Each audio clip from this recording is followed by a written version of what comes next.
تو سب سے پہلے ہوٹل میں گئے تو سامان رکھ ہی پائے تھے، حسین پاک کے روضہ انور کو دیکھ تو لیا، زیارت کرنے کے لیے اندر سے بہت پریشان، اور عجیب بات تھی، بات آ گئی ہے تو بتا دیں۔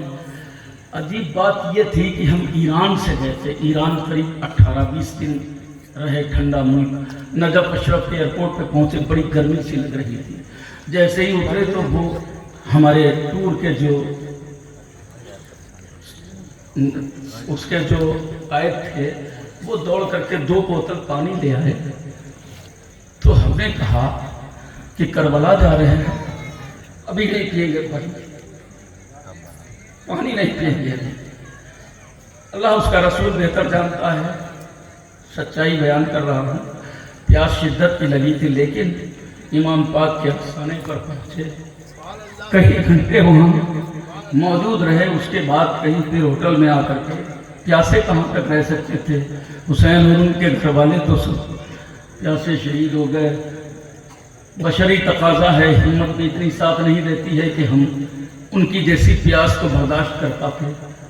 باہر کا جو ایک منظر دیکھا، اس کو میں دن بھر سوچتا رہا، رات بھر سوچتا رہا۔ ذریعہ مبارک امام حسین علیہ السلام کے روضے میں جب دیکھا، ایک زری امام حسین علیہ السلام کی بنی ہوئی، ایک حضرت علی اکبر کی مزار شریف، اس پر ایک زری بنی ہوئی، زری جیسے اینٹ کا تھوڑا سا آپ فوٹو میں دیکھنا تو وہ ایک قبر مبارک پر ایک حجرہ تھا، چھوٹا سا بنا ہوتا، اسے ذریعہ مبارک کہتے ہیں، مولا علی کے بھی مزار پر ہے بنا ہوا نجف اشرف میں۔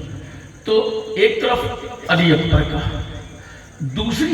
تیسری قبر ذریعہ مبارک، اس میں باقی گنج شہیدان جو ملی ہوئی جگہ ہے اسے گنج شہیدان کہتے ہیں، ان شہداء کے مزار اس میں ہیں، لائٹ لگی ہوئی ہے، دیکھ کر کے ہی رونا آتا ہے کہ یہاں پر اہل بیت اطہار شہید ہوئے ہیں۔ لیکن بتانا یہ چاہتا ہوں کہ 3 قبریں دیکھ کر کے میری روح کہاں گئی۔ میں نے پوچھا ایک شخص سے کہ یہ تو امام حسین علیہ السلام کا، اس پر علی اکبر لکھا ہوا ہے، اس کو پیچھے پڑھیے آپ، لکھا ہوگا۔ جب ہم دیکھنے گئے تو اس پر لکھا تھا حبیب ابن مظاہر۔ کیا شخصیت کا ذکر کیا ہوئی، حبیب ابن مظاہر، واہ واہ، بڑا اچھا میسج دے کر کے جا رہا ہوں، یاد رکھیے گا، کبھی زندگی میں پھر ملاقات ہوئی تو مجھے بتائیے گا کہ یہ پیغام بہت قیمتی ہے۔ حسین کے طرفدار بنو، حسین کے گھر والوں کے طرفدار بنو، حبیب ابن مظاہر کی طرح۔ والد صاحب نے شعر کہا، مجھے پہلا مصرع نہیں یاد رہا، انہوں نے کہا حبیب ابن مظاہر سے ہم عنایت و سلام۔ بہت اچھے اشعار ہیں اس نوحے میں، کبھی ہم پڑھتے ہیں تو دل بھرتا ہے۔ تو حبیب ابن مظاہر کا ہم نے آ کر کے کتابیں پلٹنا شروع کی، نہیں سمجھ میں آیا، پھر ایک کتاب وہاں ملی، تاریخ کربلا کے تعلق سے میرے پاس موجود ہے، تاریخ عراق، اس کو پڑھا، 3-4 گھنٹے ہو گئے کہ حضرت علی اصغر بھی شہید ہوئے تھے، ان کا مزار نہیں ہے، علی اکبر کا، حبیب ابن مظاہر کا۔ اگر حسین کے شہزادوں کی بات ہے تو 2 شہزادے شہید ہوئے تھے تو ان کا مزار کہاں؟ تو اس میں لکھا ہوا تھا حضرت علی اصغر کو قبیلہ بنو اسد نے حسین کے سینے پہ دفن کیا۔ روح کانپ گئی، لیکن مسئلہ حل نہیں ہوا۔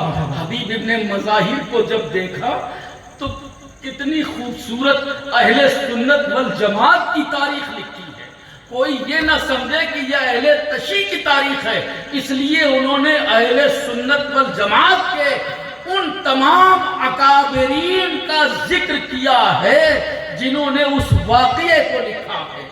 ایک مرتبہ رسول پاک صلی اللہ علیہ وسلم کہیں تشریف لے جا رہے تھے، مکہ معظمہ کی دھرتی ہے، آپ جا رہے ہیں، امام حسین اور حسن چھوٹے چھوٹے ہیں، ابھی ہجرت نہیں فرمائی، نہیں مدینہ طیبہ میں ہیں، آپ تشریف لے جا رہے تھے، امام حسن امام حسین چھوٹے تھے، مدینہ طیبہ کا ذکر ہے، غرض کہ آپ جا رہے تھے، دیکھا تھوڑی دور پہ کچھ بچے کھیل رہے تھے، بچے کھیل رہے تھے، آپ کھڑے ہو کر کے ان کو غور سے دیکھنے لگے۔ جو صحابہ اکرام آپ کے ساتھ تھے انہوں نے پوچھا یا رسول اللہ آپ کیا غور فرما رہے ہیں؟ نبی پاک کونین کے مختار ایک بچے کو اپنے پاس بلاتے ہیں، بلانے کے بعد میں ان کے سر پر ہاتھ رکھ کر کے دعا کرتے ہیں کہ تم ہمیشہ سلامت رہو، یہ دعا دے کر کے آگے بڑھ جاتے ہیں۔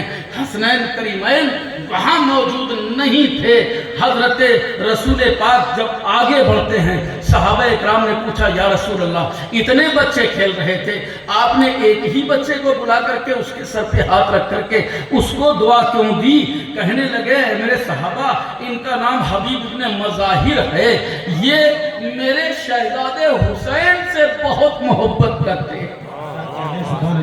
صحابہ کی نگاہوں نے دیکھا امام حسین علیہ السلام اپنے گھوڑے پر بیٹھ کر کہیں جا رہے تھے، حبیب ابن مظاہر وہیں موجود تھے جہاں پر حسین کے گھوڑے کی ٹاپ پڑتی تھی۔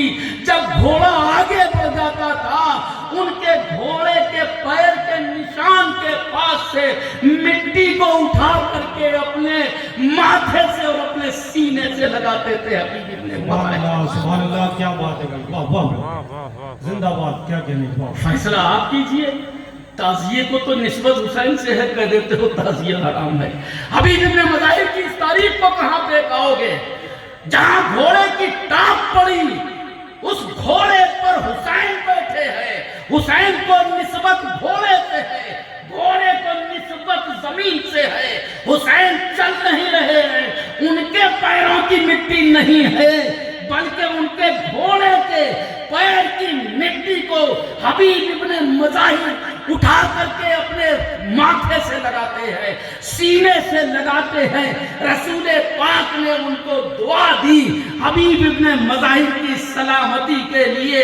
ایسا وفادار حسین کہ جب حسین علیہ السلام کربلا کی دھرتی پر تھے، اپنے کسی بھی دوست کو، کسی بادشاہ کو کوئی خط نہ لکھا، حبیب ابن مظاہر کو لکھا کہ میں مصیبت میں ہوں، اگر تم میرے پاس آ سکتے ہو تو کربلا چلے آؤ۔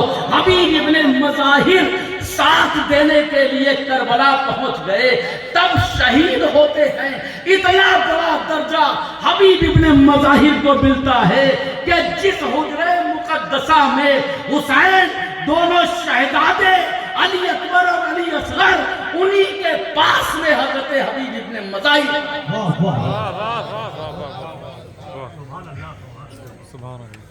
تاریخ کو کہاں مٹا دو گے؟ بے وجہ مولوی صاحب اٹھ کھڑے ہوتے ہیں، تعزیہ حرام، جانے کیا کیا حرام بتاتے ہیں۔ یہ قیامت تک چلتا رہے گا، قیامت تک۔ اس سے جو ہے دل برداشتہ ہونے کی ضرورت تھوڑی ہے۔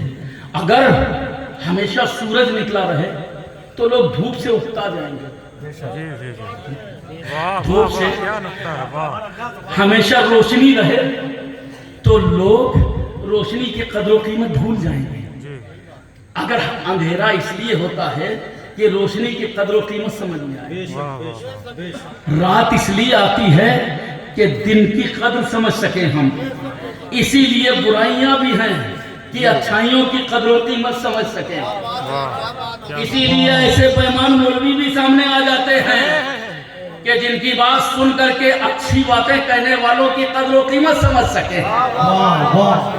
ہر شخص برا نہیں ہے، ہر مکتبہ فکر میں ہر شخص برا نہیں ہے، ہر سلسلے میں اچھے لوگ موجود ہیں، اور اگر اچھے نہ ہوں تو یہ دنیا قائم نہیں رہ سکتی۔ لیکن وہ لوگ جن کو محرم کا یہ انتظار رہتا ہے کہ جیسے ہی چاند نکلے اور ان کے منہ سے بس حرام کا فوارہ چھوٹ پڑتا ہے، اس کی چھینٹ کہاں تک جاتی ہے اس کا اندازہ وہ نہیں لگا پاتے ہیں۔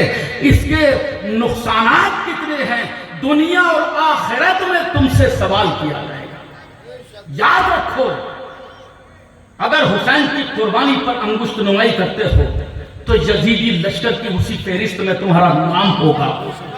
جو اللہ کی بارگاہ میں حساب دینے جائیں گے، واہ واہ واہ، چاہے کوئی کتنا پڑھا لکھا ہو، کتنا طاقتور اور پاورفل ہو، وقت کا شہنشاہ اور بادشاہ کیوں نہ ہو، کتنا بڑا قانون ساز ہو، لیکن یاد رکھو اللہ کی بارگاہ میں جب حسین کے قتل کا مقدمہ پیش کیا جائے گا تو یہ سب اس مقدمے کے گناہگار نظر آئیں گے۔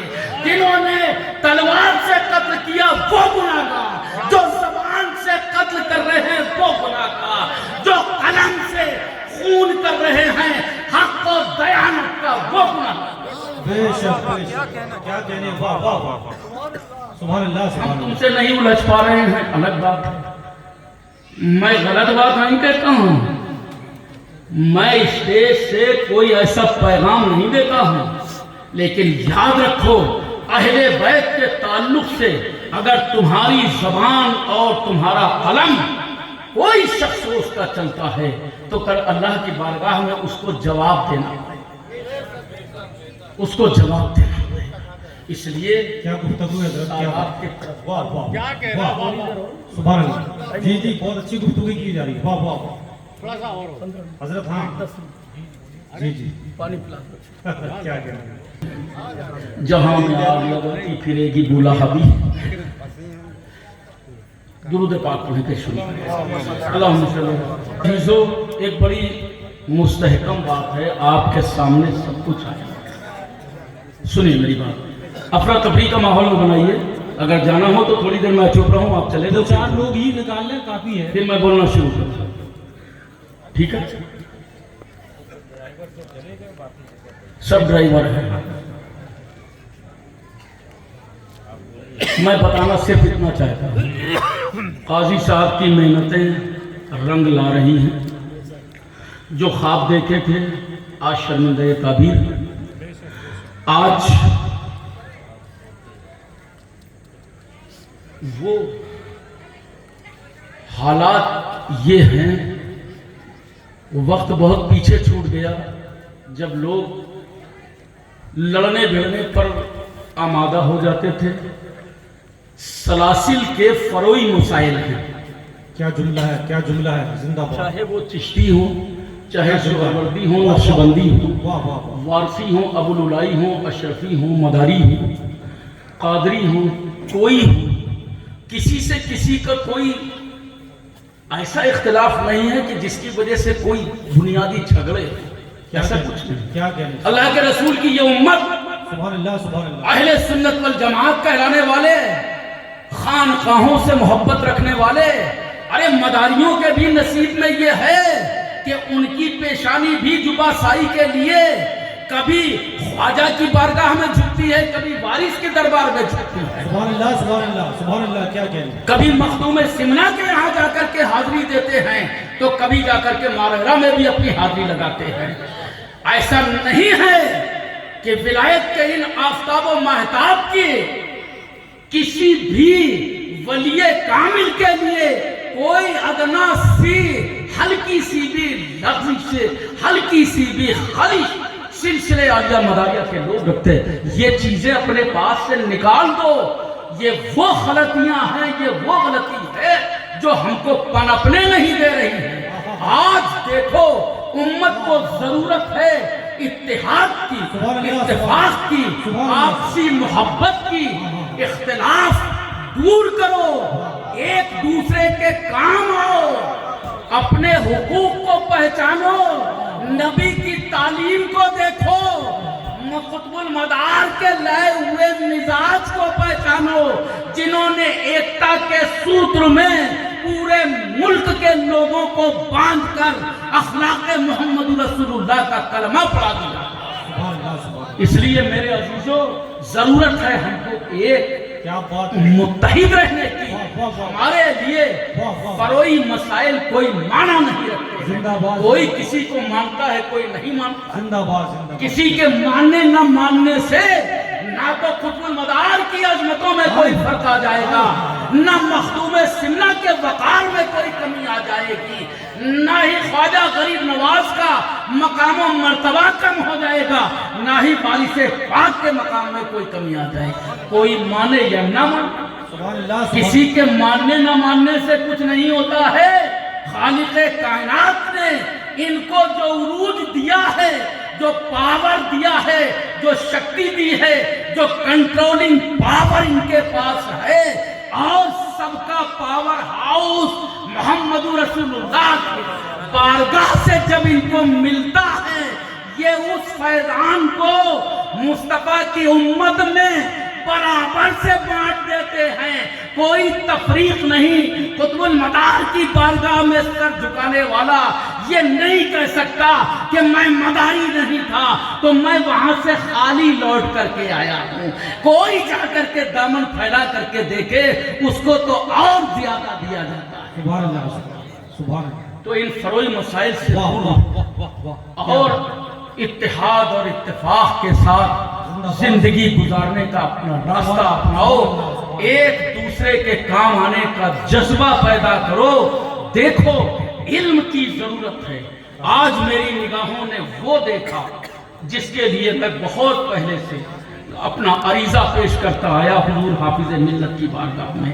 آج آپ نے مدرسے سے 3 بچوں کو جو حفظ کی سند دی ہے، جو ان کو حافظ بنایا ہے، ساری دنیا سب کچھ لوٹ لے، سارے خزانے لوٹ لے، قرآن ایک ایسی دولت ہے اس کو کوئی نہیں ختم کر سکتا۔